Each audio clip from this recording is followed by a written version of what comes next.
So I'm gonna go out on a limb and say the Audiofuse line of interfaces is largely unbeatable within its price bracket. Um, and I've got a number of reasons why I say that, and a few reasons why I don't just say unbeatable hands down at any price. Let's get into it. I plugged the mic in, flipped a couple switches and started rhyming. It wasn't right then, but I kept writing, knowing I had to put the time in to earn my stipend. Do your guy a solid one time, subscribe and like this. And so I've had the Audiofuse Studio since, I don't know, right shortly after it came out. I was excited about the original Audiofuse years ago when I was first starting to get back into engineering a little bit. And I had something else that was working for me, but I saw that Audiofuse drop with one with button or knob per function, the discrete pro preamps, the monitor control, none of which I had at the time, and I was just mesmerized by it, right? Fast forward some years, you know, things change, get a little bit more going for yourself, and I was ready to just cop the regular Audiofuse to run what was going to be a much more expansive studio than what I was doing when it originally caught my attention.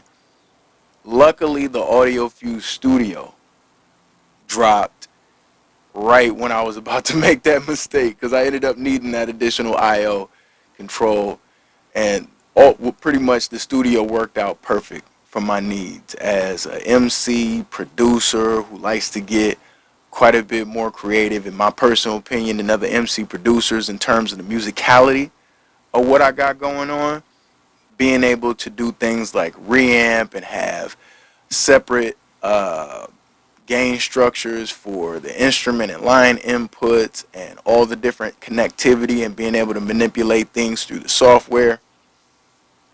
The Audiofuse Studio was a godsend for me. And there may be a few interface options way up in the like $7, $8, $9, $10,000 range that are probably even better. You know what I'm saying? And when I say that, I'm trying to be like, I mean subjectively, like for my needs, like I would like even more. You know what I'm saying? But until you get way, way, way up there, that's my guy right there. And so when they dropped the 16 rig, it was a match made in heaven, because I was getting to the point where I needed even more I/O, specifically for the other things you see in this rack, right? I wanted to do more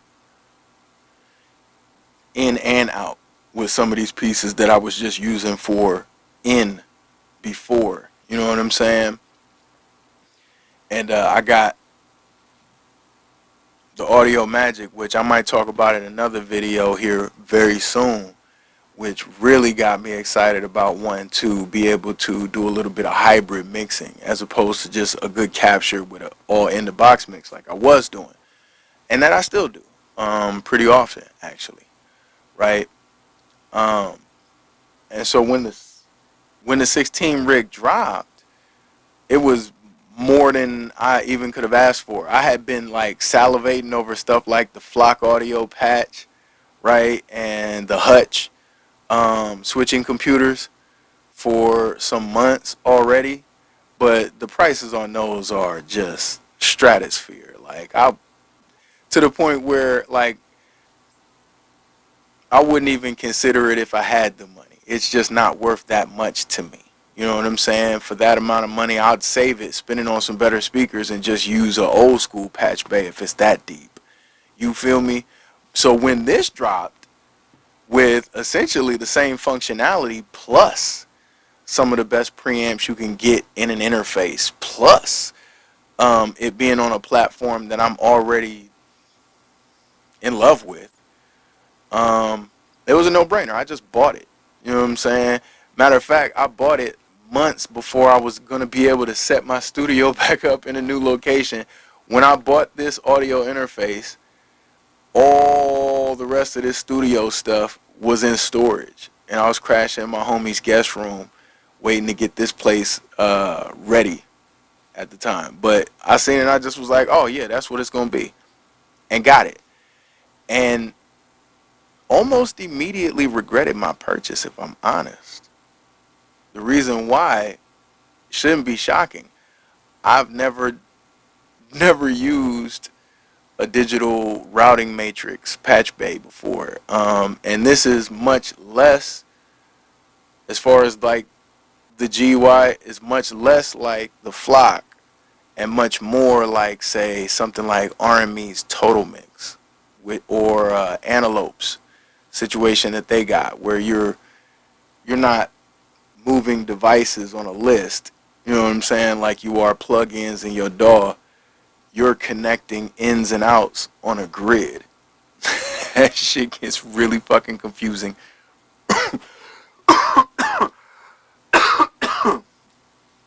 Really fucking fast. And so, even though I've now had this thing for probably close to a year, or not quite a year, maybe 8 months or so, I just figured out how to actually use it a few days ago. So much so that I got a little bit mad when Audiofuse dropped the X8 in and out, because I got to thinking like, damn, if I'd have just waited a few more months, I could have just got 8 in and out to just go right ADAT to the Audiofuse Studio and wouldn't be fucking pulling my hair out trying to figure out this matrix shit, right? And so I just stopped fucking with it for a while, entirely. I plugged the channel strips that I was using for capture. I just sent them to the inserts on the Audiofuse Studio and just was doing my thing like that, and really just taking my time, because when it really came down to it, though I was upset that I couldn't make it work the way I envisioned it would work, I knew it could do what I wanted it to do, and that I was the bottleneck, not the interface. And so I couldn't experience too much buyer's remorse, because in my mind, once I figure it out, it's blowing everything else the fuck out the water. Which, as of day before yesterday, for me anyway, it is. Right now, I got this microphone. Well, you can't see, but it's a SM57. It's a SM57. Plugged in to the front insert, which you can see, and via the routing matrix, it's going through the 1081 clone, then through the 76 side, then through the 2A side. And I'm actually monitoring via ADAT through the studio, and it's going to this fucking stupid ass rolling Aerocaster to get it synced up with the video. And that's actually where, if you're hearing any noise, that's the bottleneck. Because until it gets to that piece of shit right there, the audio is pristine. And then it gets to that and it's, well, I'm not a video guy yet, but we'll see if we can figure that out. Anyways, some of the things I like most about the Audiofuse 16 rig is, if it's not obvious enough already, the routing matrix is crazy. Like, this vindicates entirely my opinion that the Flock Audio patch is grossly overpriced for what it does. It doesn't even come with two great, like, amazing preamps. These preamps are so good, I could have this mic plugged into the back of this 1081 clone, which we all know is damn good, and I don't. Like, I could have it plugged into this preamp and still be routing it through all the same stuff, just the same way, but this preamp is so good that I don't need to burden myself crawling back behind this rack and plugging the mic cable into the back of this one. I'm still going through these transformers and this EQ, and you know what I'm saying? And that's how good this interface preamp is.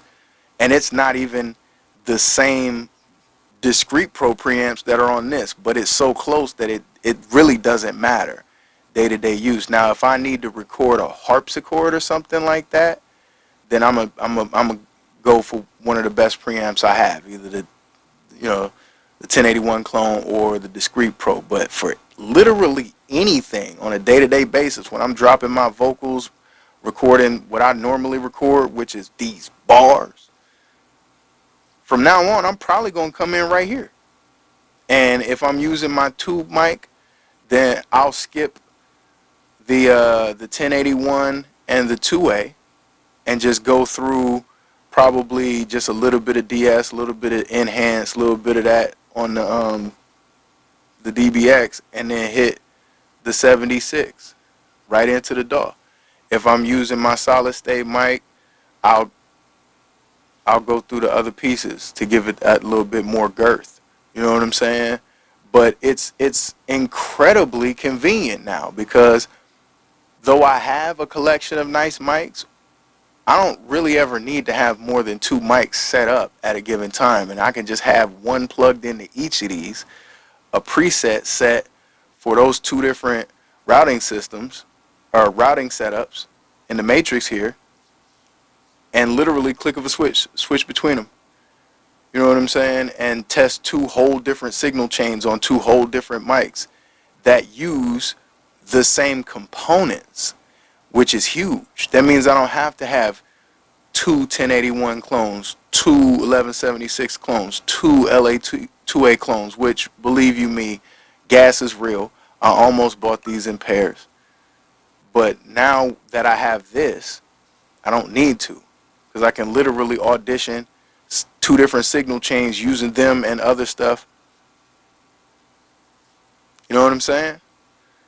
And then you get to the conversion is obviously stellar. We wouldn't even be talking about this if it wasn't. I already knew the conversion was going to be stellar, because I've had this piece for these years now. You know what I'm saying? I don't own a Prism converter or an RME converter or anything like that, but I've recorded in studios all the way up to the top level. My father was a jazz musician. You know what I'm saying? So I know what stuff sounds like. I don't know that I can't see myself ever needing better conversion than this. You know what I'm saying? And I do happen to know that within about the last 10 or so years, those conversion chips that used to be really, really, really expensive, you know what I'm saying, for whatever reason, got really, really, really cheap. And so a lot of the chips that are in the converters that came out 15, 20 years ago that are still considered top of the top stuff, a lot of those same chips are now in stuff like mid-level stuff, sometimes even low-level stuff. Like,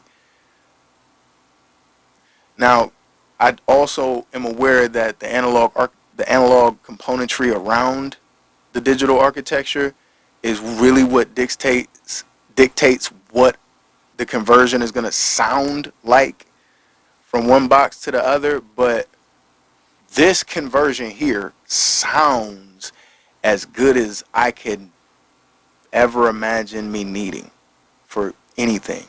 I would not hesitate to recommend somebody grab a couple of these to go record some classical stuff.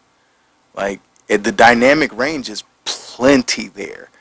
There is no musical content anywhere with enough dynamic range to max out either of these 2 boxes, not even close. And so when it comes to higher level conversion than this, I don't even know what we talking about, for real. Like, I run my mastering chain through this and I don't feel no type of way. And I am definitely an audio snob in every sense of the word. You should see the stuff that I have for my car's audio system. It's ludicrous. But at the same time, I'm a realist. This is stellar. The preamps are otherworldly. Um, I mean, I don't really know what much else there is to say on the positive side. On the negative side, these orange feet slash ears to me are ugly as hell, but whatever. Honestly, I only really have one, two gripes on the Audiofuse 16 rig overall. And one of them is not really a big deal for me and my setup, and that's that it doesn't have SPDIF. I feel like there's room, like you could have SPDIF on this, and I think that would make this interface appeal to a hell of a lot more people. Did I just hold on? I hope I didn't just hit a button. I touched it and I think I heard something click, and so whatever, I'll find out in post if I just hit a button and change my whole shit.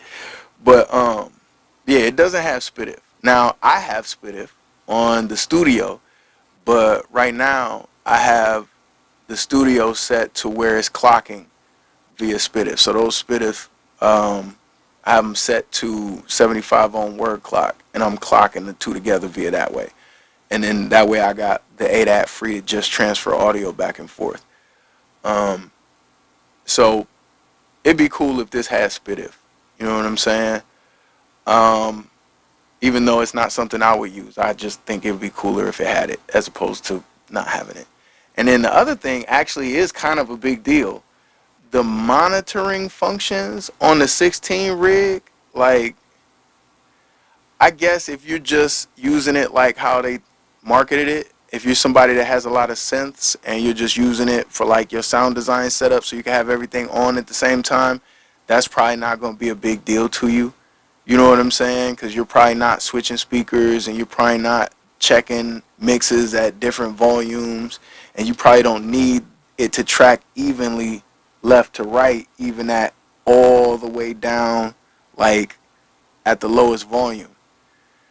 But for this is a $1,200 interface. I shouldn't hear one speaker cut off before the other one when I'm down at the lowest volume. That's like